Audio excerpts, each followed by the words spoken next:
Ang kwentong ito ay nangyari sa totoong buhay. Taong 1939. Walang eksaktong lugar. Capiz. Bago pa man naganap ang pananakop ng mga Hapon at ang ikalawang digmaan ng mundo, ay may isang tao na umiral upang mag-asik ng paghihigante. Si Nicanor Balbuena, o mas kilala na ang mananabas na si Mang Canor. Ang mananabas ay ang taong namatay na at muling nabuhay dahil sa nadapuan ito ng ligaw na talahib na nagmula sa isang dyablo.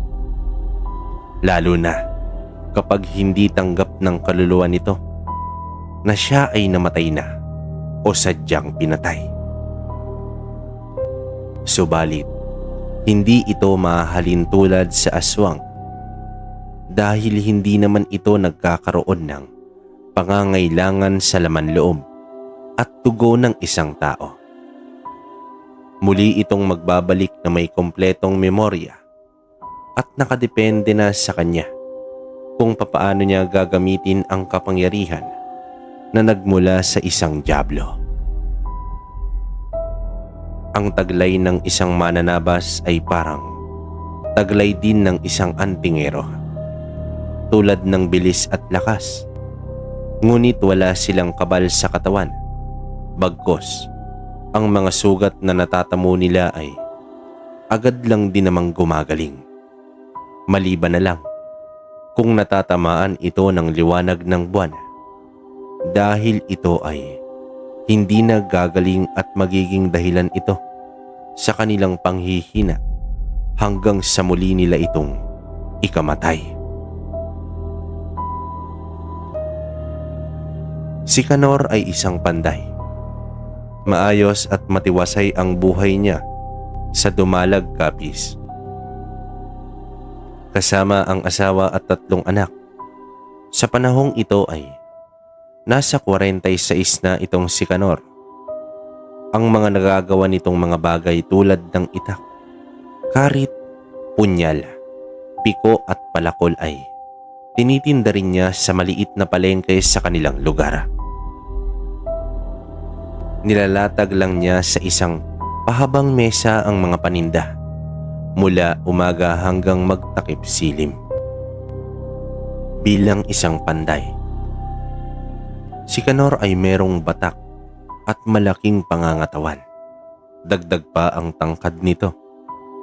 Bihasa rin sa paggamit ng itak at punyal itong si Canor dahil sa nangangaso rin ito paminsan-minsan.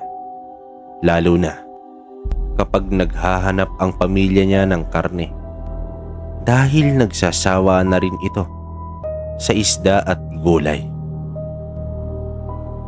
Ang pinakamatandang anak nito na 15 anyos ay maaasahan na rin niya sa pagbebenta ng mga patalim, habang ang kanyang asawa naman ay masipag sa pagtatanim ng mga gulay na kapag sobra ang naani nito ay nilalako na rin ng asawa kasama ang 2 anak. Masasabing masaya ang pamilya ng mga Balbuena sa kabila ng pagiging payak at simple nito. Subalit, hindi talaga maiiwasan na sa kabila ng pagiging matinong tao mo, ay meron talagang naiinggit sa'yo. Si Nato, isa ring panday. Nalalamangan siya ni Canor dahil mas maganda at pulido ang gawa nito. Kaya naman mas maraming parokyano ito kumpara sa kanya. Mas malaki rin ang pamilya ni Nato na may 8 anak. Mas malaki ang gastusin sa kakarampot na kanyang kinikita. Kaya nga ginawa na rin niyang kabuhayan ang kakayahan nito na isang mambabarang. Gayunpaman, lingid pa lang sa kaalaman ni Canor ang umuusbong na saloobin ng kanyang kakompetensya dahil magkaibigan naman silang dalawa. Bagkus, tinuturuan pa nga ni Canor si Nato para mas maging maayos pa ang mga gawa nito. Bilang kaibigan, ay nagpayo sa kanya si Canor na tigilan na sana nito ang pambabarang dahil hindi maganda ang pumatay ng kapwa. Sa mga binanggit ni Canor, ay tumugon itong si Nato sa galit na boses. Papaano daw niya bubuhayin ang pamilya sa kakapiranggot na kinikita o minsan ay wala talagang benta sa buong araw. Pinakalma naman ni Canor ang kaibigan at nagpapayo lamang siya. Ayaw rin niya itong magsisi sa pagdating ng panahon. Wala ka nang pakialam, Canor, kung paano ko patatakbuhin ang buhay ko. Sambit ni Nato sa galit na boses at tumalikod na. Habang dumadaan ang mga araw ay parami naman ng parami ang benta ni Canor. Samantala ay tila dinagukan ng kamalasan itong si Nato. Bukod sa wala na halos benta, ay may mga nagrereklamo pa sa kanyang gawa dahil nababali o di kaya ay napuputol agad ang dulo ng ginagawa nitong itak. At dahil sa lakas ng benta ni Canor, ay madalas na rin na ang anak niya na lamang ang nagtitinda dahil panay gawa ng bagong produkto itong si Canor. Isa rin ito upang makahabol sa bentahan. Mas tumindi pa ang mga naghahanap sa kanya ng mga karit dahil malapit na ang gapasan. Iyon kasi ang pangunahing gamit sa panggagapas. Halos hindi na nga lumalabas ng pandayan si Canor sa dami ng nagpapagawa sa kanya. Kahit ganoon ay ikinatuwa naman ito ni Canor.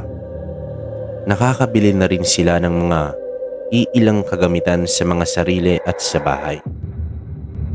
Habang ang pamilya ni Canor ay naging masaya at bawat linggo ay nagsasara na sila ng tindahan dahil nagsisimba at nakakapamasyal na ito. Sa kabilang banda naman ay naghihimutok sa inggit itong si Nato.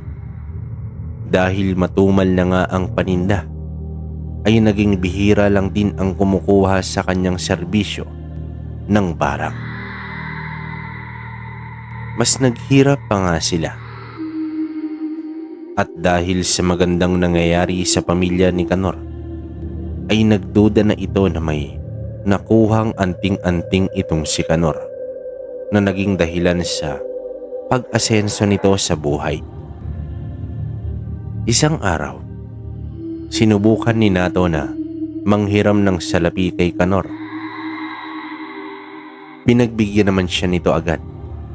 Sa katunayan, hindi na pinabayaran ni Canor ito ngunit iba ang interpretasyon ni Nato sa nais ni Canor. Ganyan na ba kalit ang tingin mo sa akin, Canor? Anong akala mo? Hindi ko kayang bayaran ang inutang ko sa'yo? Galit na wika ni Nato. Teka, pare, hindi naman sa ganon. Nais ko lang ibahagi ang grasyang dumating sa amin. Huwag ka namang mag-isip na minamaliit kita. Paliwanag dito ng panday. Imbis na umintindi, ay itinapon pa ni Nato sa mukha ni Canor ang salaping hiniram nito. Napailing na lamang ang panday sa inasal ng kaibigan. Umuwi si Nato na naghihimutok sa galit. Ibinaling pa sa mga anak ang bugso ng damdamin. Hayop ka, Canor. Masyado mo kong minaliit. Humanda ka sa akin. Sambit nito sa kanyang sarili. Linggo ng tanghali. Mula sa simbahan ay dumiretso ang mag-anak ni Canor sa isang magandang karinderya sa kanilang lugar. Masasabing may pera lang ang nakakakain doon. Bukod sa masarap ay marami pa itong mapagpipilian at may kamahalan kung ikukumpara sa iba. Tila nasanay na ang mga anak nito dahil humiling pa ito na sa susunod na linggo ay dito ulit sila kakain. Ang masayang sandali ng mag-anak ay napalitan ng pangamba. Dahil dalawa agad sa mga anak ni Kanor ang sumama ang pakiramdam. Dinaing nito ang labis na pananakit ng tiyan.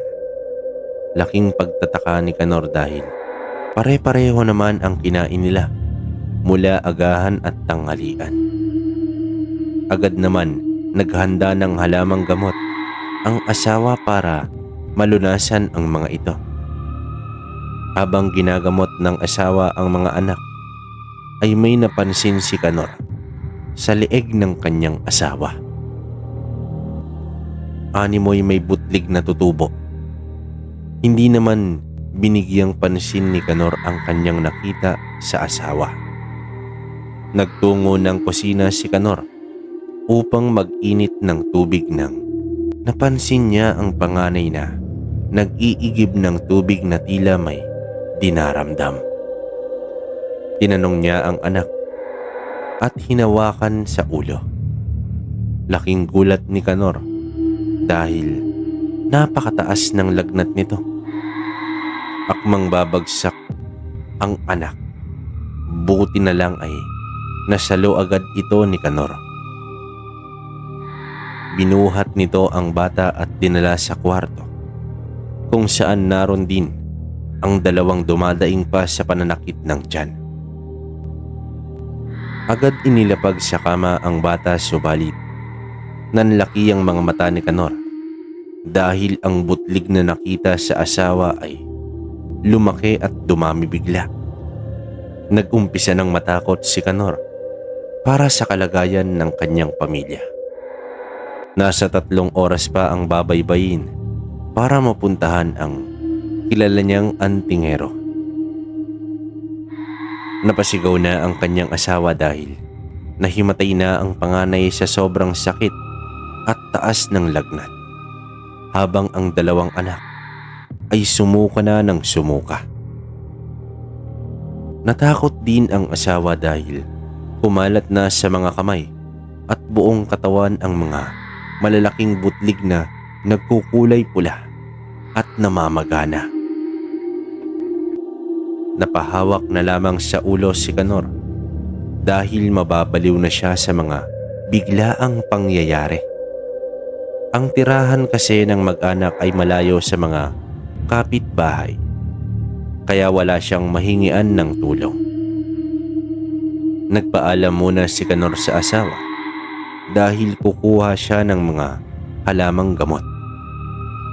Tumakbo na si Kanor sa kagubatan at nagmadaling naghanap ng mga halaman. Sa kanyang pamimitas ng dahon ay may isang bubuyog na kumagat sa kanya.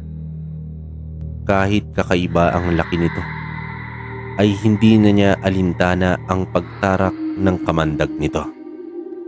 Ilang sandali pa ay namanhid ang balikat sa kinagatan ng bubuyog. Napatigil si Kanor dahil tila nangangalay at bumibigat na ang kalahati ng kanyang katawan. Napatikluhod na lamang ang panday at pilit ibinubuka ang mga mata dahil unti-unti nang nagdidilim ang kanyang paningin. Hanggang sa nasipat niya si Nato na papalapit na sa kanya. Nakangiti ito at sumambit pa ng saklolo si Kanor, ngunit sinapak lamang siya ni Nato. "Mamatay ka, Kanor! Mamatay ka na!" Sigaw dito ni Nato. Napagtanto na lamang ni Kanor na binarang pala sila ng kanyang kaibigan. Ngunit huli na ang lahat dahil kahit siya ay nabarang na din ito. Inabot pa ni Kanor ang kanyang kamay kay Nato hanggang sa tuluyan na siyang bumagsak at nawalan na ng paningin. Habang pilit siyang nakikipaglaban sa kanyang nararamdaman, ay naririnig pa niya ang paghalakhak ni Nato at nawala na ang lahat. Isang napakahabang pag-abot ng hininga ang ginawa ni Kanor. Parang umahon siya mula sa matagal na pananatili sa ilalim ng tubig. Batid ng pantay na, napakadilim na sa paligid. Bumangon si Kanor at iniunat ang kalamnan. Magaan at napakasigla ang nararamdaman ni Kanor sa sandaling iyon. Pumasok sa kanyang isip ang mga huling sandali na nakita pa niya si Nato. Napaisip pa si Kanor sa mga nangyayari bago siya mawalan ng malay. Pinipisil-pisil pa niya ang balikat hanggang sa nanumbalik na ang lahat ng alaala. Nagmadali naman at tumakbo si Kanor patungo sa kanilang bahay. Nangangamba siya kung ano ba ang nangyari sa kanyang mag-iina. Hapon pa siya umalis ng bahay at ngayon ay gumabi na. Labis-labis na ang pag-aalala nito. Natanaw niya ang bahay na wala man lang kailaw-ilaw. Mas tumindi pa ang pangamba ni Kanor. Sa pagpasok niya ng bahay, ay agad niyang sinindihan ang gasera at nagtungo ito sa kwarto kung saan niya iniwan ang pamilya. Tumambad sa mga mata ni Kanor ang wala ng buhay na asawa at mga anak. Ginising pa niya ito isa-isa, subalit naninigas at malamig na ang katawan ng mga ito. Tanging pag-iyak na lamang ang nagawa ng padre de pamilya habang nasa harapan ang mga bangkay ng kanyang pamilya.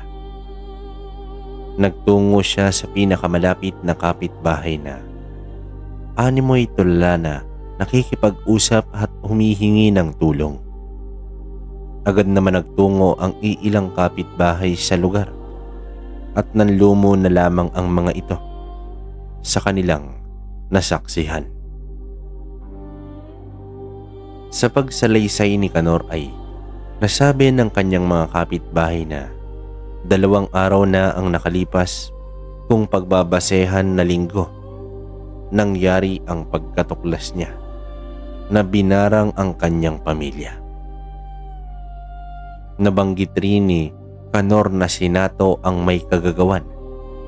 Subalit ayon sa ilang kapitbahay, nakita daw niya na umalis ang mag-anak ni Nato.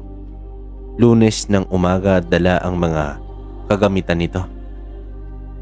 Napahagulgol na lamang si Kanor at hindi naman masagot ni Kanor ang mga katanungan kung bakit siya ay buhay pa. Samantalang pati siya ay binarang din ni Nato. Kahit si Kanor ay nahihiwagaan kung ano ba talaga ang nangyari sa kanya. Nang mailibing na ang kanyang mag-iina, ay ramdam ni Kanor ang matinding katahimikan at kalungkutan sa kanyang bahay. Wala na ang mga anak na nagkukulitan. Wala na ang asawa na laging nasa taniman at ibinibida ang magagandang tubo ng mga gulay.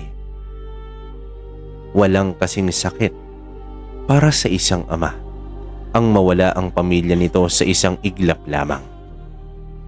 Ang malungkot na damdamin ni Kanor ay napalitan ng galit. Tumayo ito at lumapit sa altar. Kinuwestiyon niya ang Diyos kung bakit nito hinayaan na mangyari sa kanyang pamilya. Hindi naman siya nagkulang ng pananampalataya rito. Sa galit ni Canor ay pinagsisira niya ang mga santo sa altar. Sa kanyang pagwawala ay nakita niya ang sarili sa harapan ng salamin na labis niyang ikinagulat. Nakita niya ang kanyang refleksyon na purong puti ang mga mata, na tila umiilaw ito sa kaputian. Napaatras sa gulat si Canor at muling tinitingnan ang sarili sa harapan ng salamin. Nasa harapan niya ang sarili na may mapuputing mata na hindi naman niya maipaliwanag kung papaano ito nangyari. Ang seryosong refleksyon sa salamin ay biglang ngumisi na animoy ngiting demonyo. Magkaiba ang nasa salamin kumpara sa sarili nito. Muling napaatras si Canor, ngunit ang nasa salamin ay nananatiling nakatayo at nakangisi. Agad tumakbo si Canor sa takot nito sa mismong refleksyon. Ano bang nangyari sa akin? Takang tanong nito sa kanyang sarili. Sumakit naman ang tenga ng panday dahil sa mga naririnig sa paligid. Huni ng ibon, kaluskos ng mga halaman at kung ano-ano pang mga tunog sa paligid na napakalakas sa kanyang pandinig. Kahit ang mabilis na lipad ng ibon ay nahabol sa paningin ni Canor, at kahit ang may hinang tunog ng mga kulisap ay naririnig ng klaro ni Canor. Agad niyang kinapa ang katawan. Kung may kakaiba ba? Wala naman. Pero ang pakiramdam niya ay magaan at sobrang lakas. May nakita siyang piraso ng panggatong sa bakuran. Kinuha niya ito at sinubukang baliin gamit lang ang isang kamay.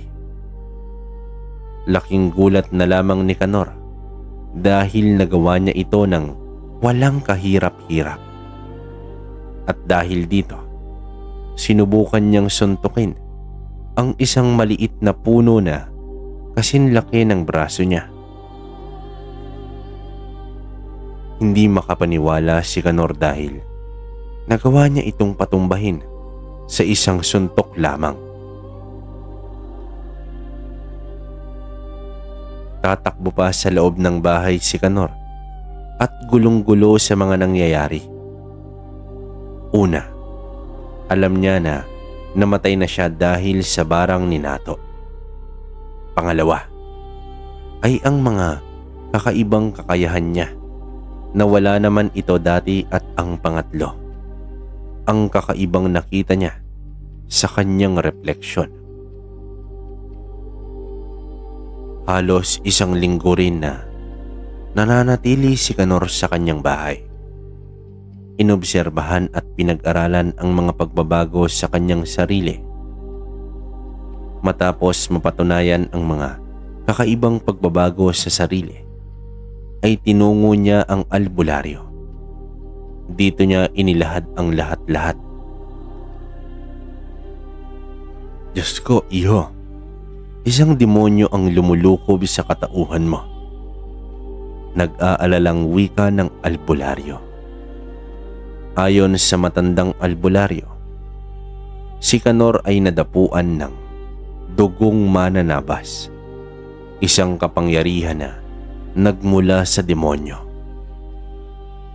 Matapos ilahad ng matanda ang pagiging mananabas nito, ay pinayuhan niya si Canor na huwag hayaang sakupin ng demonyo ang buong pagkatao at kaluluwa nito.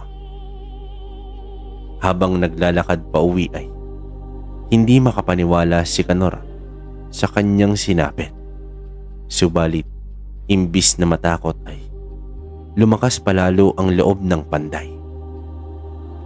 Bilang ordinaryong tao, ay wala siyang kalaban-laban kay Nato. Pero ngayon, ay kaya niya na itong harapin. Muling namuo ang galit ni Canor at ang pagnanasang mapaslang ang mambabarang. Sa pagdating niya sa bahay ay agad siya kumuha ng bakal at nag-umpisang pandayin upang gumawa ng isang itak. Ito na marahil ang pinakamaganda at pinakapulidong gawa ni Canor. Hinubog sa puot at galit ang naturang itak. Hindi tumigil ang naghihimutok na lalaki hanggang sa natapos at nabuo na niya ang sandata na lilipol sa lahat ng mambabarang. Kahit ilang demonyo pa ang sasalubungin ko, mapatay lang kita nato. Sambit nito sa sarili na may malalim na boses. Buo na ang loob ni Canor na wala siyang palalagpasin na mambabarang at hindi siya magdadalawang isip na paslangin ito. Desperado na siyang makaganti, kaya lahat ay idadamay na niya. Bukod kay Nato, may dalawa pang kakilala si Canor sa lugar nila na mambabarang. Si Senyang at Dansoy. Una niyang pinuntahan si Senyang bandang 4:00 na ng hapon. Batid niya na may panauhin ang matanda. Agad siyang pinapasok. Aling Senyang, alam mo ba kung saan na matatagpuan si Nato? Magalang na tanong ni Canor. Teka, sandali Canor. May panauhin ako. Pwede bang sa labas ka muna? Tugon ng matanda. Agad itinarak ni Canor ang itak sa ibabaw ng mesa na ikinagulat naman ng panauhin. Akmang papalag ang matanda subalit hinawakan ito sa leeg ni Canor at ibinalibag. Napasigaw at lumabas na ng bahay ang panauhin. Ano bang kasalanan ko sa iyo, Canor? Galit na wika ng matanda habang bumabangon. Ang mga katulad mo ang sumira sa buhay ko. Kaya damay-damay na to, tanda. Sambit ni Canor sa garalgal na boses na animoy si Satanas ang nagsasalita. Binunot ng panday ang itak at itinarak sa dibdib ni Senyang. Ako si Canor, ang mananabas ng mga mambabarang. Sambit nito kay Senyang. Iniwan ni Canor ang mambabarang na wala ng buhay. Samantala, pagsapit ng gabi, habang naglalakad sa madilim na daan si Dansoy, bitbit ang sulo ay may naaninag siyang dalawang maliliit na liwanag sa may damuhan. Nang makalapit, ay isa pala itong tao. Nagliliwanag ang mga mata ni Canor na labis ikinabahala ni Dansoy. Sinambit pa niya ang pangalan nito, ngunit patuloy lang sa paglapit ang mananabas. Agarang nagpakawala ng mga insekto si Dansoy at pinagpipisat lang ito ni Canor gamit ang mga kamay. Mag-uusal na sana si Dansoy, kaya lang ibinato at tumarak ang itak sa sikmura nito. Dito napaatras ang mambabarang at bigla na lang nasa harapan na nito si Canor. Hinawakan nito ang itak at iwinasiwas sa loob ng tiyan. Bumulwak ang bituka ni Dansoy at napatikluhod ito habang sinasapo ang bituka. Habang naghihirap si Dansoy, ay ikinatutuwa naman ito ng mananabas hanggang sa umabot na si Canor sa bayan ng Maayon. Sa kanyang paglalakbay ay binubuhay ang sarili sa pamamagitan ng pangangaso at sa kagubatan rin siya natutulog. Pero kahit papaano ay may dalang salapi naman ang mananabas. Habang kumakain siya sa isang maliit na karinderya, ay naitanong niya sa isang tao roon na kumakain din kung may kilala ba itong mambabarang sa lugar. Medyo nagulat ang lalaki at hilaw na ngumiti at umiling. Sa pag-alis ng lalaki ay may isang matandang babae ang lumapit kay Kanor. Akala niya pulube at nanghihingi ng pagkain kaya inabutan naman niya ito. Ngunit nagwika ang matanda nang, "Mambabarang ba ang hinahanap mo? May kilala ako." Wika dito ng matanda. Lumakad ito palabas na pinapasunod si Kanor. Sa di kalayuan ay huminto ang matanda sa tapat ng isang malaki at lumang bahay. Ayon sa matanda, ang nakatira daw sa bahay na iyon ay si Hinobeba, isang matandang mambabarang na may lahing aswang.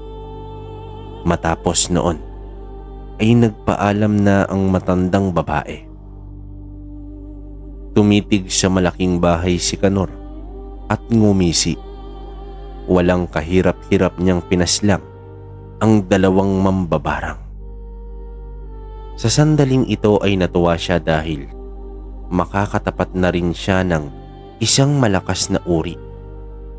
Hapon pa naman pero walang nakatira sa bahay. Napakatahimik at ang bakod nito ay tinutubuan na ng mga damo. May mga katabing bahay naman ito at bukod tangi iyong dahil pinakamalaki sa lahat na may dalawang palapag. Umalis muna si Kanor at sa pagbalik niya kinagabihan ay ganoon pa rin ang bahay. Wala man lang gaserang nakasindi. Naisip niya tuloy na baka pinaglololoko lamang siya ng matanda kanina. Aalis na sana si Kanor nang napansin niya na tila ba nagmamadaling magsara ng mga pinto at bintana ang ibang kabahayan at pinapadali ang mga anak na pumasok. Parang may iniiwasang ang mga tao.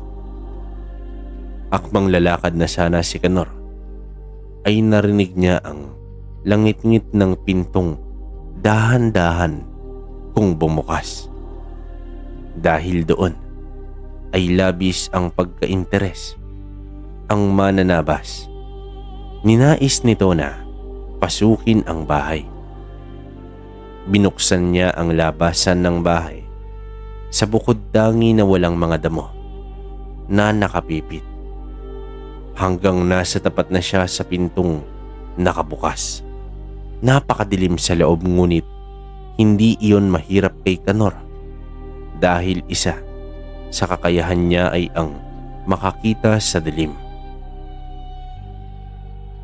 Sa paghakbang niya papasok ay biglang sinalubong siya ng napakaraming kulisap na naging dahilan upang matumba siya at bumagsak sa sahig. Dito niya narinig ang halakhak ng isang hukluban. Pilit niya itong hinahanap. Subalit, tanging boses lamang nito na animoy nasa lahat ng direksyon. Tumayo si Kanor.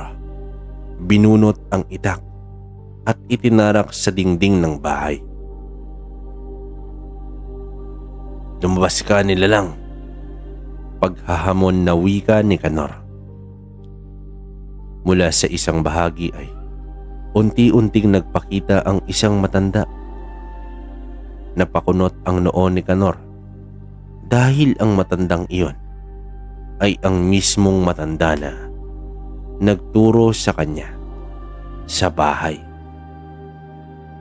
Ngumisi ito at nagalak sa pagbisita ni Kanor.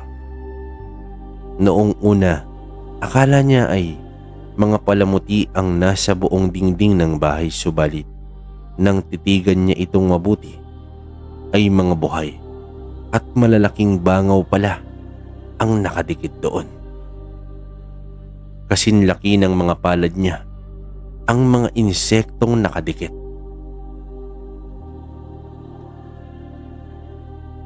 Anong balak mo sa isang katulad ko? Tanong dito ng matanda. Misyon ko ang lipulin kayong lahat. Tugon naman dito ni Kanor.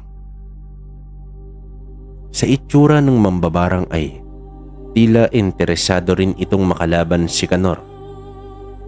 Inaalam nito kung anong uri ang lalaki, pero naamoy niya na isa itong kaliwa. Hindi man malinaw sa matanda kung ano ang dahilan ng lalaki kung bakit siya nais makalaban, ay wala na itong pakialam. Ikinumpas ng matanda ang isang kamay dahilan sa paggalaw ng mga malalaking bangaw. Kinuha naman ni Kanor ang nakatarak na itak. Sa pag-atake ng mga bangaw ay pinagtataga naman ito ng mananabas. Nagulat ang mambabarang dahil sa hindi tinablan ng tigalpo itong si Kanor. Kaya mas pinalakas pa nito ang pag-atake ng mga insekto. Pinagapang na rin niya ang hindi mabilang na mga alupihan. Ngunit tinapakan lang ito ni Kanor. Sa dami ng mga insekto ay lumabas na ng bahay si Kanor at doon nagpatuloy sa pag-apula sa mga insekto ng mambabarang. Napagtanto ng matanda na walang mangyayari sa kanyang estilo, kaya dito na ito nagpakita ng tunay na anyo, ang pagiging isang aswang. Bumuka ang pakpak nito at naging halimaw ang itsura. Sa unang pagkakataon ay nakasilay ng isang aswang itong si Kanor. Imbis na matakot ay mas ginanahan pa ang mananabas. Mahigpit niyang hinawakan ang itak at pinaikot-ikot pa ang kamay. Habang ang aswang ay umaangil, mas tumatangkad rin ang aswang dahil sa pagbanat ng mga galamay nito. Sa pagsugod ni Kanor ay nataplisan lamang niya ang aswang. Subalit bumaon naman ang mga kuko nito sa kanyang hita. Napasigaw ang mananabas sa labis na sakit, dahilan na mapatikluhod siya. Ilang segundo lang ay unti-unting nawala ang sugat at tuluyang gumaling ang natamo nito. Dito na napangisi si Kanor habang laking pagtataka naman ng aswang. Bumwelta ng atake si Kanor sa pagsalubong ng itak at kamay ng kalaban ay naputol ito na labis na ininda ng aswang. Umatungal ito at napapaatras. Doon na sumugod ng matindi ang mananabas. Inundayan niya ng tadtad ang aswang habang umiilaw na naman ang mga mata nito. Bilang panghuling atake ay sinaksak ni Kanor ang leeg ng aswang at tumagos ito. Sa paglayo ni Kanor sa bahay, aminado siya na nahirapan siya sa labanan. Hindi rin naman kasi niya inaasahan na makasagaw pa niya ang isang aswang. Kahit papaano ay may alam na panlaban sa aswang itong si Kanor. Kaso lamang, ni isa sa mga iyon ay wala siyang dala. Habang naglalakad sa madilim na daan, sumagi sa isip ni Kanor ang pinanggagalingan ng kanyang kapangyarihan at bakit siya pinagkalooban nito. Mula sa masama ang taglay niya Pero wala siyang ibang nais kundi ang mapatay itong si Nato. At kapag nagawa niya na iyon, ay hindi niya na alam kung ano pa ang sadya niya sa mundo. Sa paggalugad niya sa mga bayan ng Capiz, ay may nakakainkwentro siyang mga tao. Tulad na lamang sa pagdating niya sa bayan ng Pontevedra, sa isang baryo na sipat ni Canor na nagsitakbuhan ang mga tao. Sumisigaw at takot na takot base sa kanyang narinig. Nag-amok na naman daw si Dodong Bakal. Kumausap ng isang taga-baryo itong si Canor. Ayon dito, si Dodong Bakal ang siga sa kanilang lugar. Wala itong sinasanto. Kapag nag-amok ay walang pakialam sa madadamay. Sa katunayan, marami na itong napatay at nasugatan pero hindi naman nakukulong dahil takot ang mga tao na baka ubusin ang kanilang lahi at anak rin siya ng kabesa de barangay sa kanilang lugar. Wala namang pakialam si Canor dahil ang nais niya sa lugar ay makahanap ng makakainan. Hanggang sa may nakita siyang karinderya.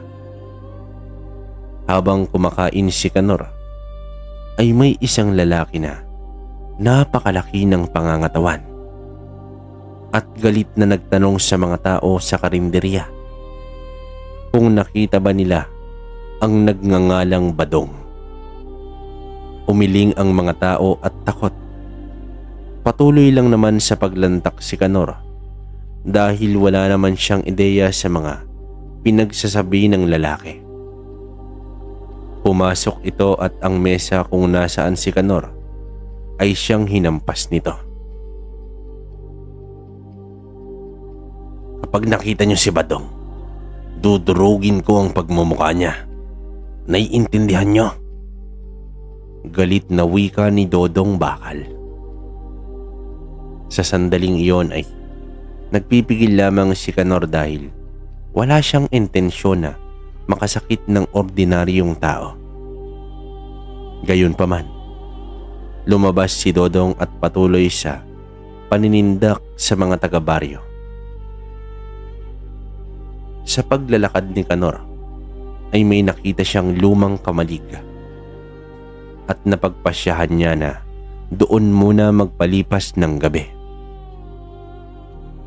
Sa pagsapit ng umaga ay napabalikwas si Canor mula sa pagkakatulog dahil sa hiyawan at sigawan ng mga tao. Muli ay nagtakbuhan na naman ang mga ito at doon sa sentro ng baryo ay hawak-hawak ni Dodong Bakal itong si Badong. Nahuli niya na pala ito. Nakaluhod at nagmamakaawa habang ang pamilya nito ay labis-labis ang pag-iyak. Nakikiusap na huwag patayin itong si Badong. Binubuo ng asawa at 3 anak ang pamilya ni Badong. Nanumbalik sa alaala ni Canor ang mga huling sandali kasama ang kanyang pamilya. Nalagay din sa alanganin ang buhay nito dahil sa pagbabadyang gilitan na ng leeg ni Dodong itong si Badong. Ni isa sa mga tao roon ay walang naglakas ng loob na awatin si Dodong habang saksi si Canor sa paggilit ng leeg ni Badong ay pumasok naman sa kanyang memorya ang sandaling pinatay na siya ni Nato. Umahalakhak pa si Dodong nang bumagsak na si Badong. Iniangat pa nito ang mga kamay na animoy nagwagi sa labanan. Niyakap naman ng pamilya ang nakabulagtang lalaki. At hinila ni Dodong ang buhok ng asawa ni Badong at kinaladkad ito sa lupa. Akmang sasapakin na ni Dodong ang babae nang biglang may latang tumama sa ulo ni Dodong. Mula sa nagkukumpulang mga tao ay lumabas itong si Kanor. Malalaki ang hakbang nito habang hinuhugot ang itak. Nagmadali naman sa pagpulot ng itak si Dodong at naglakad din ito patungo kay Kanor. Sa pagsalubong ng dalawang itak ay naputol ang sandata ni Dodong na labis niyang ikinagulat. Agad din tinaga ni Kanor ang leeg nito at tumilapon ito at gumulong sa lupa. Bagsak ang katawan ni Dodong at inapakan pa ni Kanor hanggang sa napisat ang ulo ng kalaban. Isang matinding katahimikan ang namutawi sa buong paligid habang diretsyong naglalakad palayo ang mananabas. Sa halos walang katapusang paglalakad ni Kanor ay nakatanaw na siya ng kulay asul na anyong tubig. Sa loob ng mahabang panahon ay ngayon lamang ito ulit nakasilay ng dagat. Gumuhit ang ngiti sa kanyang mga labi. Animoy isang bata na sabik lumusong sa dagat. Tinitigan pa ni Kanor ang paghampas ng tubig sa dalampasigan. Habang tuwang-tuwa, lulusong na siya sa tubig nang masipat niya ang dalawang bata na nagtatakbuhan sa dalampasigan at naglalaro sa tubig.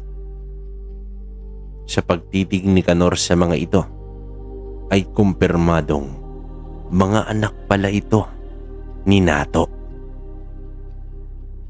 Naging aligaga ang itsura ni Kanor at namuo ang galit.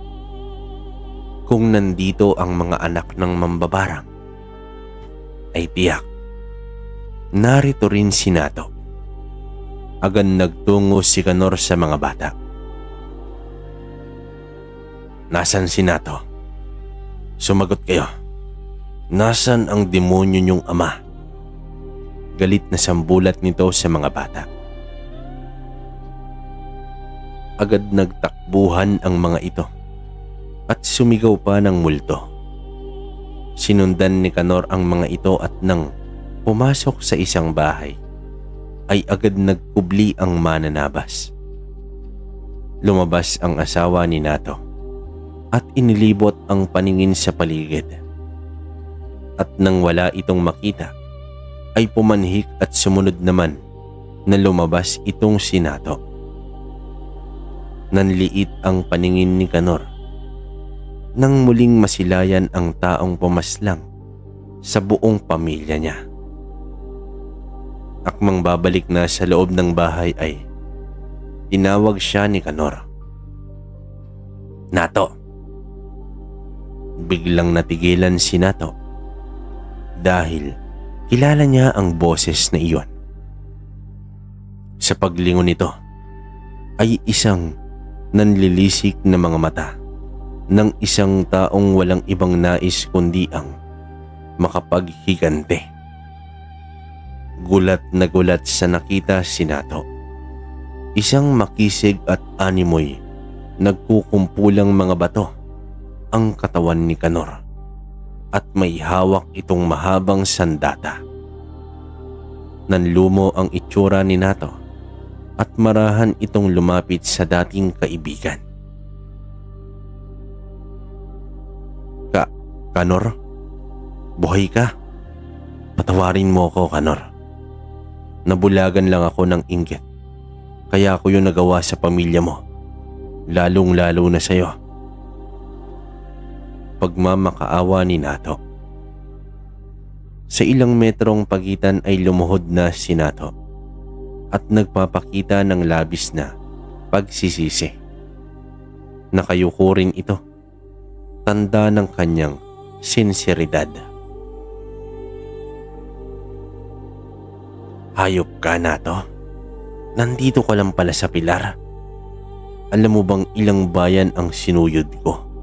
Mahanap lang kita. Wika ni Kanor na papalapit na rin kay Nato. Habang naglilitanya si Kanor ay biglang sinaksak ni Nato ng punyal ang lalaking nakatayo. Agad itong tumarak sa tiyan at umagos ang sariwang dugo.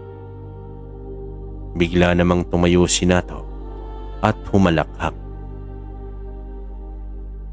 Kahit kailan ka talaga, Kanor, uto-uto ka. Kaya nga kita natalo dahil mahina ka. Sambit ni Nato at dinuduro-duro pa itong si Kanor. Tinakpan naman ng kamay ni Kanor ang kanyang sugat at sumama ang mukha nito hanggang sa napalitan ito ng pagngisi na tila demonyong nakangiti sa harapan ni Nato. Nang ibinaba ni Kanor ang kamay ay laking gulat ng mambabarang dahil nawala na ang sugat nito. Napaatras na si Nato.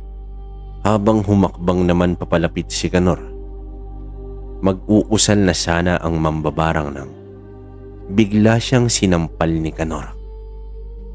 Hindi nagpatinag ang lalaki at pilit pa rin itong nag-usal. Ngunit pinagsasampal lamang siya ni Kanor. Nagtataka na ng gusto si Nato dahil tila walang epekto ang mga usal niya kay Kanor. Anong klaseng tao ka na ba, Kanor? Maiging tanong dito ni Nato. Ang taong pinatay mo, ngunit muling nabuhay, ay isa ng mananabas. Tugon dito ni Kanor. Sa narinig ni Nato ay nanlaki ang mga mata nito. Hindi maaari. Hindi. Sambit ni Nato. Biglang tinaga ni Kanor ang binti nito. Isang sigaw naman mula sa asawa nito. Nang makita ang nangyari kay Nato, sumenyas pa si Nato na kuhain ang kanyang garapon. Ang garapon na naglalaman ng salagubang. Ito ang pinakamabagsik niyang insekto at kahit aswang ay walang panama rito. At isang taga pa sa kabilang hita nito dahilan sa pagluhod ni Nato. Sa pagbalik ng asawa ay bitbit ang garapon. Bago pa man niya ito na ibigay kay Nato ay tumarak na ng itak sa ulo ng kanyang misis. Napasigaw na lamang si Nato at agad pinulot ang garapon. Inagaw ito ni Kanor at kinuha ang salagubang at pilit niya ng pinapakain kay Nato. Nananatili sa loob ng bunganga ni Nato ang insekto hanggang sa lumabas na ang dugo nito dahil sa pagkagat ni Nato. Ayan, nasapin mong sarap ng insekto mo, demonyo ka. Sambit dito ni Kanor. Inangat niya ang lalaki at inundayan ng suntok. Nagmistulang basahan itong si Nato na paulit-ulit sinuntok. Pinulot at sinuntok ulit hanggang sa tuluyan na itong nanghina. Hinila niya ito at pumasok sila sa loob ng bahay. Nagsisigawan na ang mga anak nito sa labis na takot. Mga bata, isa lang naman ang nais ko. Ang mamatay ang demonyo niyong ama. Pasalamat kayo dahil umiiral pa rin sa akin ang pagiging tao. Kaya hahayaan ko kayong mabuhay. Titigan niyo ang mukhang ito at huwag niyong kakalimutan. Handa akong hintayin kayo sa inyong paghihigante. Wika ni Kanor sa mga bata. At sa harapan mismo nila ay pinugutan ni Kanor ng ulo ang kanilang pinakamamahal na ama. Iniwan ni Kanor ang mga bata na walang patid sa pag-iyak. Kung darating man ang sandali na kakalabanin siya ng mga ito, pagdating ng panahon ay malugod niya itong haharapin.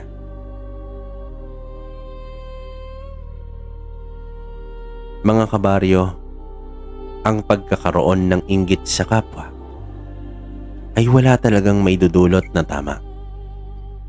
Ito ang naging punot ugat sa alitan ni Mang Kanor at Mang Nato, na umabot na sa punto na kumitil na ng buhay itong si Nato. Subalit kahit ang dyablo ay nakikiisa sa tadhana upang maipaghigante ni Kanor ang kanyang pamilya. Iyon lang ang kapalit nito ay ang pagsanib ng kaluluwa niya sa isang demonyo.